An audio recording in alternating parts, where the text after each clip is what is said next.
طالب علم کو کیسا بننا چاہیے. جب فنا کر دیتا ہے انسان اپنے آپ کو تب جا کر کے اسے عروج ملتا ہے. ایسے کوئی نہیں کیا کہتے ہیں کامیاب ہو جایا کرتا ہے.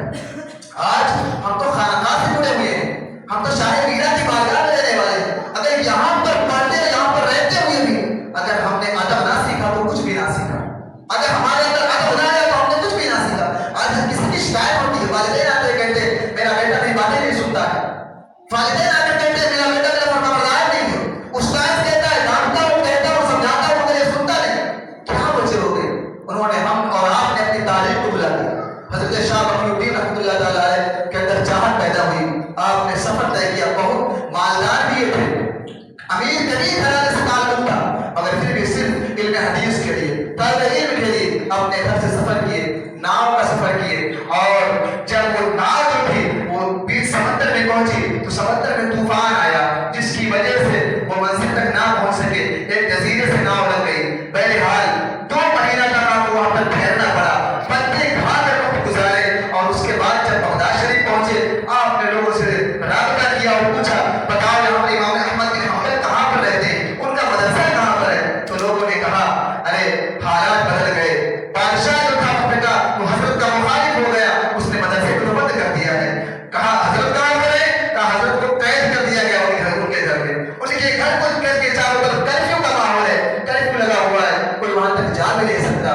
تو چونکہ سفر طے کر کے آئے تھے, بڑا نام سنا تھا, آپ نے کہا تم کو چھوڑ کے گھر تک ہی پہنچا دو. انہوں نے کہا بہت مشکل ہے, ہم گھر تک بھی نہیں پہنچا پائیں گے. تو کہا کسی طریقے سے مجھے نشاندہی ہی کر دو. تو انہوں نے کہا ٹھیک ہے تم میرے ساتھ چلو, میں آنکھ کے اشارے سے بتا دوں گا کہ یہ امام احمد بن حنبل کا گھر ہے. جب وہ ساتھ میں گئے انہوں نے بتا دیا. جب یہ جان گئے کہ یہاں یہ حضرت کا گھر ہے, چونکہ بادشاہ مخالف تھا, آپ کے گھر کو قید خانہ بنا دیا گیا تھا, آپ کے گھر کے اطراف میں فورس لگی ہوئی تھی, کرفیو لگا ہوا تھا, جانا بہت مشکل تھا. اب آپ سوچ میں پڑ گئے کیسے حضرت سے ملاقات کیا جائے, کیسے حدیث کا علم لیا جائے, کیسے علم حاصل کیا جائے, کیسے حدیث سنا جائے, کیسے عالم بنا جائے. اس کی کشمکش میں تھے. سوچتے ہیں لاؤ تاجر بن جاؤ, مگر پھر سوچتے ہیں کیا پتا تاجر بن کر کے جاؤ کچھ خرید بیچنے کے لیے, پتا نہیں حضرت نکلے یا نہ نکلے. پھر آپ نے سوچا ایسا کرتے ہیں کہ اب شاہانہ لباس اتار دو, ایسا کرو فقیر لباس میں آ جاؤ, اور اب فقیر بن کر کے جائیں گے, صدا لگائیں گے, ضرور اللہ والے باہر آئیں گے عطا کرنے کے لیے. آپ نے اپنا شاہانہ لباس اتار دیا. اب کیا پھٹے پرانے کپڑے جسم پر ہیں, گلے میں ایک کٹورا لٹکا دیا ہے اور صدا لگانا شروع کیے. تو 3 گھر پہلے سے صدا لگانا شروع کیے. امام احمد بن حنبل رضی اللہ تعالیٰ عنہ کے گھر کے دروازے پر آپ کھڑے ہوئے اور صدا لگا رہے ہیں, کوئی ہے جو اللہ کے نام پر کچھ دے دے. جب حضرت نے یہ آواز سنی آپ نے دروازہ کھولا.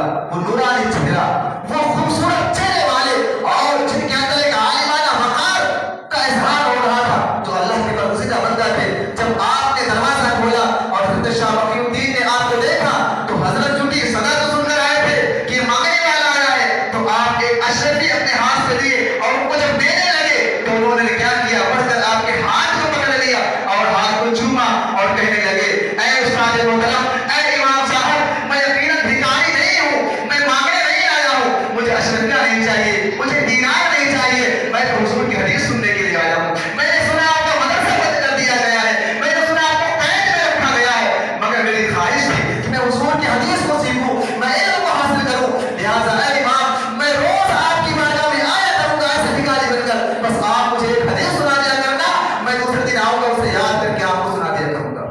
امام صاحب نے کہا بہت مجھے بھی افسوس تھا کہ مجھے کوئی پڑھانے والا نہیں مل رہا ہے, یقیناً آج تم مجھے مل گئے, میری بھی خواہش پوری ہو گئی. بہرحال سلسلہ چلتا رہا, 1 دن نہیں, 2 دن نہیں, 2 سال مسلسل وہ ایسے ہی بھکاری بن کر کے جاتے تھے, صدا لگاتے تھے, اور امام صاحب ان باہر نکلتے تھے اور ان کو حدیث پاک سنا دیا کرتے تھے. اتنی مشکل سے وہ کیا حدیث پاک حاصل کیے, علم حاصل کیے. اب جب وقت بدلا, بادشاہ بدلا, تو اب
طالب علم